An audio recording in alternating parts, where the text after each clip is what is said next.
All right, language arts. We are working on our edit assessment page. It has the fire on it. Bottom. You should have one. All right. You all can start working or work on the first part. Find the 4 mistakes and write the sentence correctly.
Jack, we were working on the sentence.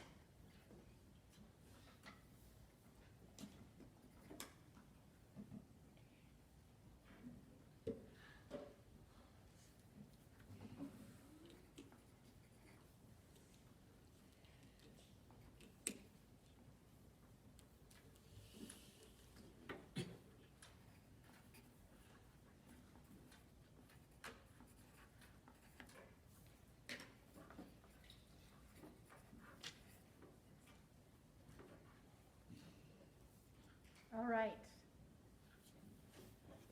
Who would like to name one mistake in the sentence? Ella. Yes, very good. The 2 older daughters. McKenna. That's right. The should have a capital T because it is the first word of the sentence. Christian. Needs a period at the end of the sentence. What is the last mistake? Tessa. It is. How should it be spelt? Very. Wait, there. Yes. I'm looking at my sentence.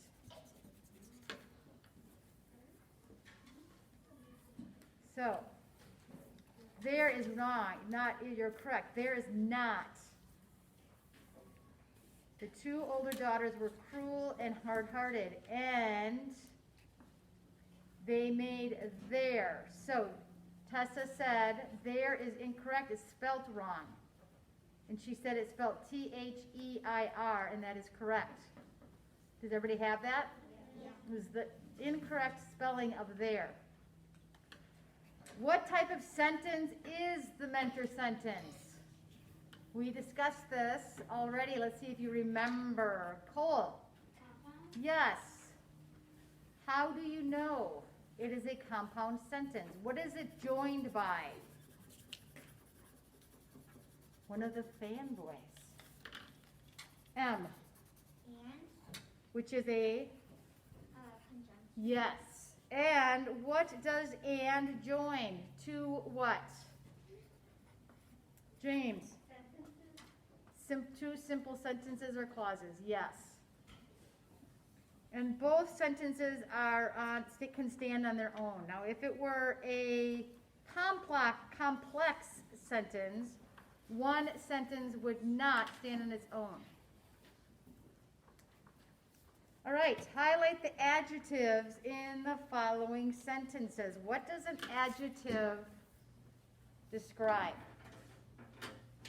So what I would like for you to do is go in 3, 4, 5, and 6 and circle the noun, because that is what an adjective describes, correct? Circle the nouns in the sentence, and then finding the adjective will be more simplistic. Yes?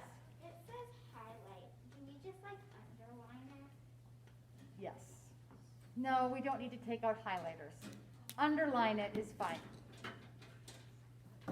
Unless if you really want to take out a highlighter, you can. Because we don't get to do that very often. All right, so circle the noun and highlight the adjectives. But you have to circle the nouns too, please. That is my part. All right, I did not ask you to talk. If getting highlighters out is going to cause a ruckus, then I won't allow that. You can simply get it out without chatting. Luke, why are we standing? Because something fell out of my prayer box. Okay. All right.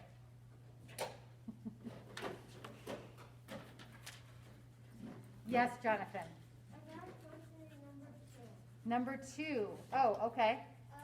What's a fragment? What is a what? Like in number B?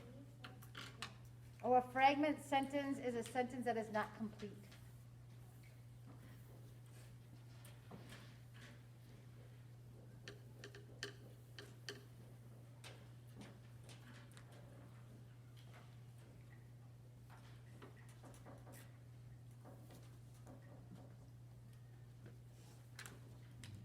So number 3, what is the noun that you circled?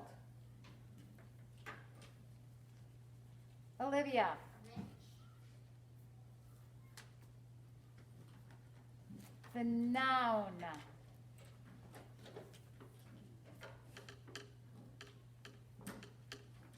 Owen. Yes, it would actually be a proper noun, correct? Because it is a name, the invisible being. All right, so if you circled invisible being, what are the adjectives? I said plural in this sentence. What is one, Jeremiah? Handsome. Yes. What is another? Cole. Powerful. And another. Helen. Rich. Yes. And another. James. Great. Yes. Lots of adjectives. Do we underline very? And very too. There was said to live a very great, rich, powerful, and handsome invisible being. Those all describe invisible being, do they not? All right, what about number 4? What is the noun? What is the noun, boy? The noun.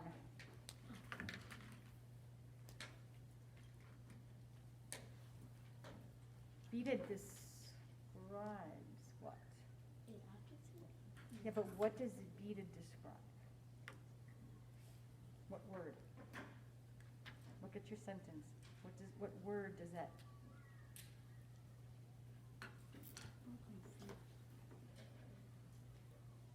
Jack. Moccasin? Yes. Moccasin is the noun. What is the adjective? Christian. Beaded. Very good. So give us some pretty beaded moccasins. Is there another adjective that would describe? Emma. Yeah. Give us some pretty beaded moccasins. Well, that's kind of sassy. Who said that in the book? They didn't say please or anything. They just said give. That's not nice. Yeah, I would say. I'd say see ya. Go find your own moccasins, please. All right, I have no beads left for you, only some little broken shells. What would the noun be, or plural? Owen. Broken shells. What is the noun? Shells. Yes. What is the adjective? Broken. There you go. See how broken describes shells. That is why it is the adjective. There is another noun. Jonathan. Well, that is the another adjective. Yes, I'll give you that. But what is the other noun in the sentence? M. Bead. Yes. What it describes the beads. What there is an adjective. Helen. No. M. No. Yeah.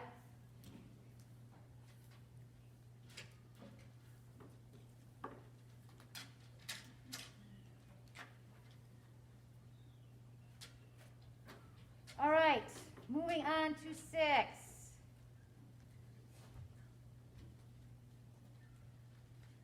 What? I'm just reading it. I have no buckskin dress, and as for moccasins, all I have left are my own old, worn, cracked, and stretched out pair from last year.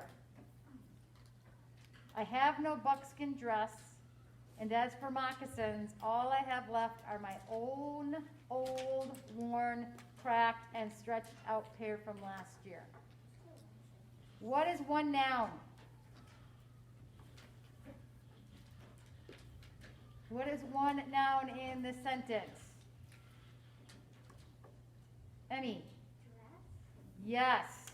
What is the adjective that goes with dress? Emmy? Yes. Buckskin. What is buckskin? Does anybody know what that, paraphrase it correctly, what that buckskin means, or another term? Jeremiah? Deer fur. Yes. Deerskin. What is the other noun?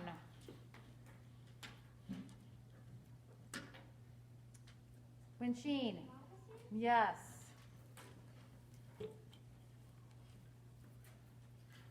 Now, do adjectives always have to be in front of the noun? No. So if you look at that sentence, what words are describing moccasin? Or moccasins, I should say. Name one. Cole. Yes.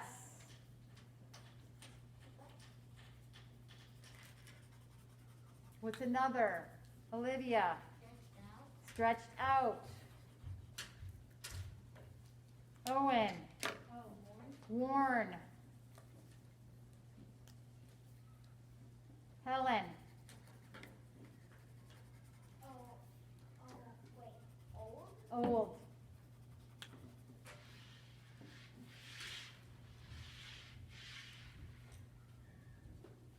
M. Own. What'd you say? Own. Yes. Lots of descriptives. Very good. So remember, descriptives do not always have to go in front of the noun or the verb. What is the descriptive for a verb? A what? James? Yes. Very good.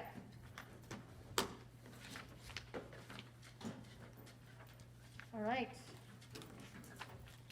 Now, I will read a little of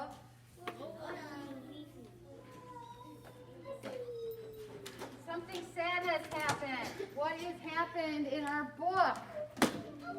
Terrible. James.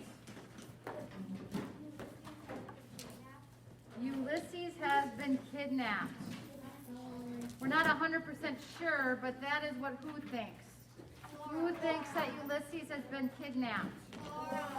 Flora. Who does Flora think kidnapped? Ugh. Olivia. Oh yeah, that's not nice. Oh, that's right, the arch nemesis. That's right. So in the movie, is this correct? I mean, is this go by the? Yes. Yeah. Okay. All right. So they finally are kind of following the book, huh? Good to know. We're almost done, friends. Yeah, except the mom wrote the note herself. Oh, interesting. But it did have Mr. Squirrel. But yeah, it sounds so silly because it doesn't sound anything like. All right. Tootie to the rescue. Who's Tootie? Who remembers who Tootie is in the book? Cole. The neighbor. The aunt of who? Grayson. Yes. All right, chapter 57, Tootie to the rescue. I love the name Tootie. It was 2:20 a.m. That is early. The grass was heavy with dew. What is dew? So dew is in the morning, especially in the summer when it's warm outside, it is condensation on the grass. Is it like the little? No, it's actual like water. You remember in the summertime when you wake up and you go outside and you walk in the grass and your feet are soaking wet? Yeah. Condensation or dew. Okay? The grass was heavy with dew. Flora was picking her way through the darkness. She was breathing heavily because she was carrying Mary Ann in her arms. Who's Mary Ann? Oh. And why is she carrying this? Jonathan, who is Mary Ann? The lamp? The creepy lamp. Why is she carrying Mary Ann? Yes, I know. And Mary Ann, for all of her pink cheeks and delicate features and excessive silly frilliness, was incredibly heavy. Talk about stout, thought Flora. The criminal element can one reason with a criminal. This is debatable.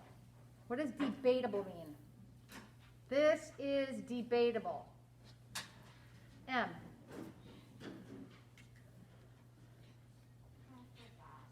Who thinks what does debatable mean? Cole. Like an argue? To debate is to argue. So debatable would mean, can you come up with a right answer? It's a difficult question to answer. So it's debatable, unsure, not conclusive. Where was I? Somewhere. Debate, here you go. But it is true that the rules of nursery school are often in good effect in the criminal world.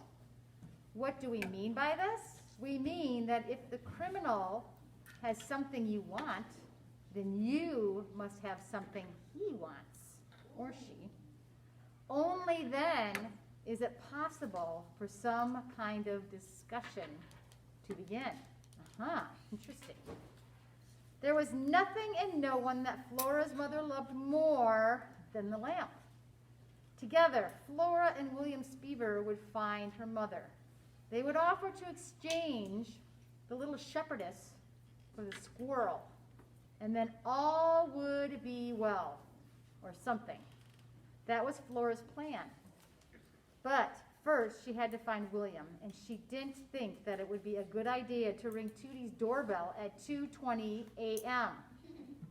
William Spiever, said Flora.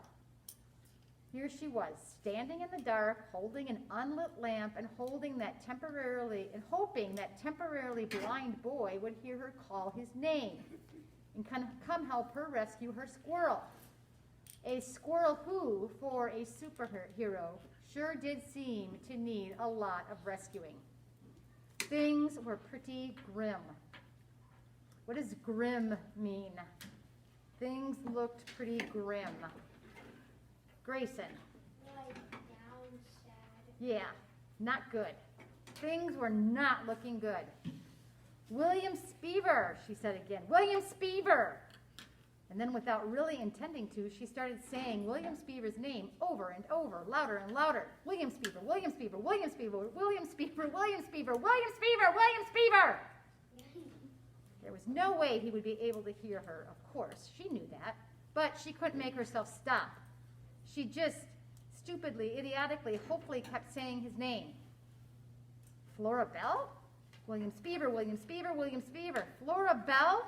William Spiever, William Spiever, William Spiever. Flora Bell! And there he was, standing at a darkened window, conjured apparently by her need and her desperation and her words, William Spiever. Or at least the shadow of William Spiever. Oh, said Flora, hello. Yes, hello to you too, said William Spiever. How lovely of you to visit in the middle of the night.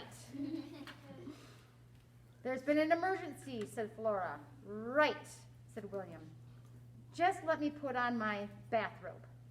Flora felt a familiar prick of irritation. It's an emergency, William. There's no time to waste. Forget about your bathrobe.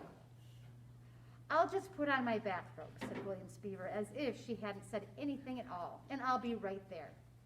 Wherever there is. It is shockingly difficult to locate even the most obvious things when one is temporarily blind. The world is very hard to navigate when you can't see. Although, to be perfectly frank, I had trouble navigating the world even before the advent of the blindness. I've never been what you would call coordinated or spatially intelligent. It's not even that I bump into things. It's more that things leap out of nowhere and bump into me. My mother says that this is because I live in my head as opposed to living in the world. But I ask you, don't we all live in our heads? Where else could we possibly exist?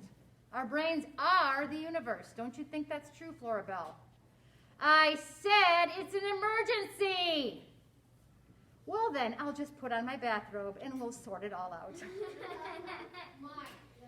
Oh my gosh, I think I would strangle him. Flora put Mary Ann down on the ground. She looked around wildly in the darkness. What was she looking for? She didn't know. Maybe a stick that she could use to hit William Spiever over the head. Flora Bell? Ulysses is gone, she screamed. My mother kidnapped him. I think my mother is possessed. I think she hurt him. Do not cry, she told herself. Do not cry, do not hope, do not cry, don't cry, don't cry. Just observe. Shh, said William Spiever. It's okay, Flora Bell. I'll help you. We'll find him. And then the light in William Spiever's room came on, and Tootie said, What in the world are you doing, William? Looking for my bathrobe. Tootie to the rescue. The word appeared above Tootie's head in a neon kind of brightness. Tootie, shouted Flora, it's an emergency. My mother has kidnapped the squirrel. Flora, said Tootie. She stuck her head out the window. Why do you have that awful lamp? It's complicated, said Flora. Again, with the lamp, said Flora.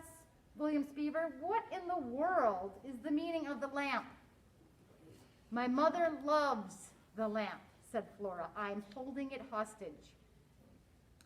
Desperate times calls for desperate measures, said Tootie. That's right, said Flora. It's an emergency. I'll get my purse, said Tootie. William still is looking for his bathrobe. Chapter 58, nothing personal. Uh-oh. It was dark, very, very dark, and there was the smell of smoke. Flora's mother had him in a sack, and the sack was flung over her head, or back, and she was walking somewhere, and it was very, very dark. At the last minute, Flora's mother had picked up a piece of paper with his poem on it and had thrown it into the sack along with him. Was this meant as a kindness? Was she mocking him, or was she merely covering her tracks? The squirrel didn't know, but he held the crumpled ball of paper to his chest and tried to comfort himself. He thought, worse things have happened to me. He tried to think of what they were. There was the time the pickup truck had run over his tail. That had hurt very much. There was also the incident with the BB gun, and the teddy bear, and the garden hose, the slingshot, the bow and rubber arrow. But everything that had happened before paled in comparison to this, because there was so much more to lose. Flora and her round and lovable head, cheese puffs, poetry, giant donuts. Shoot! He was going to leave the world without ever having tried a giant donut. And Tootie had said that she was going to read poetry out loud to him. That will never happen now either. It was very dark in the sack. It was very dark everywhere. I'm going to die, thought the squirrel. He hugged his poem closer, and the paper crackled inside. This is nothing personal, Mr. Squirrel, said Flora's mother. Ulysses held himself very still. He found this sentiment difficult to believe. It really has nothing to do with you, said Flora's mother. It's about Flora Bell. She is a strange child, and the world is not kind to the strange. She was strange before, and she's stranger now, and now she's walking around with a squirrel on her shoulder, talking to a squirrel, talking to a flying squirrel. Not good at all. Was Flora strange? He supposed so, but what was wrong with that? She was strange in a good way. She was strange in a lovable way. Her heart was so big, just like George Buckman's heart. Do you know what I want? Said Flora's mother. Ulysses couldn't imagine. I want things to be normal. I want a daughter who is happy. I want her to have friends who aren't squirrels. I don't want her to end up unloved and all alone in the world. But it doesn't matter, does it? It does matter, thought Ulysses. It's time to do what needs to be done, said Flora's mother. She stopped walking. Uh-oh, thought Ulysses. Oh, boy. Chapter 59, Destination Unknown. Tootie was driving, if that's what you wanted to call it. She didn't have her hands at 10 o'clock and 2. She didn't have a hand at 8 o'clock. Basically, Tootie drove with one finger on the wheel. Flora's father would have been appalled. They were in the front seat, all four of them, Tootie, Mary Ann, Flora, and William Spiever. They were speeding down the road. It was alarming and exhilarating to be going so fast. So your plan is to effect an exchange, said William Spiever. The lamp for the squirrel. Yes, said Flora. But, and please correct me if I'm wrong, we have no idea where the squirrel and your mother are. Flora hated the phrase, correct me if I'm wrong. In her experience, people only said it when they knew they were right. True. Ulysses, Tootie shouted out of her window. Ulysses! Flora could see the squirrel's name, Ulysses, flying out of the car and into the night. A single beautiful word that was immediately swallowed up by the wind and the darkness. Her heart clenched. Why hadn't she told the squirrel she loved him? So here's a picture of the four of them. All four in the car trying to find the squirrel.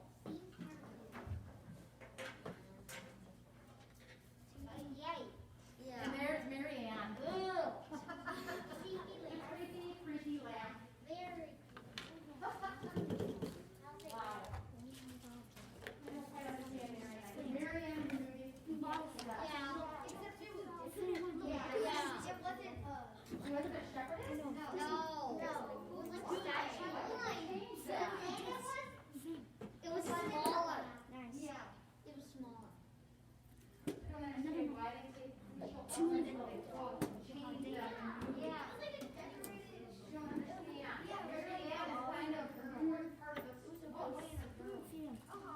I made it in 2 times.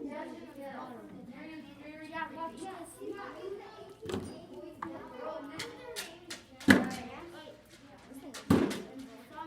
All right, I'm going to finish this chapter and then we are done. I know. We need to watch the movie. I know, we need to finish the book. Wait, so we're almost done with the book? All right, so they're yelling for Ulysses. Ulysses, shouted Tootie. Ulysses, screamed Flora. Saying his name won't make him appear, said William Spiever. But saying William Spiever's name over and over had made him appear. This, Flora knew from Terrible Things Can Happen to You, was magical thinking, or mental causation. According to Terrible Things, it was a dangerous way to think. It was dangerous to allow yourself to believe that what you said directly influenced the universe. But sometimes it did, didn't it? So does it? Do not hope, Flora thought, but she couldn't help it. She did hope. She was hoping. She had been hoping all along. Ulysses, she shouted. The car slowed down. What now, said William Spiever. Have we spotted something? Squirrel-related? Tootie used a single finger to steer the car to the side of the road. Let me guess, said William Spiever as they coasted to the stop. We've run out of gas. We've run out of gas, said Tootie. Oh, the symbolism, said William Spiever. Why, Flora wondered, had she ever thought that William Spiever would be able to help her? Why had she thought of him as her safe port in a storm? Was it because he had held her hand in the dream? Or was it because he never shut up? And she couldn't give up on the idea that he might actually say something at some point that was meaningful, helpful. Talk about magical thinking. Where are we? Flora said to Tootie. I'm not entirely certain, said Tootie. Great, said William. We're lost. Not that we knew where we were going to begin with. We'll have to walk, said Tootie. Obviously, said William Spiever. But walk where? Ooh, the plot thickens, friends. All right, we're almost done.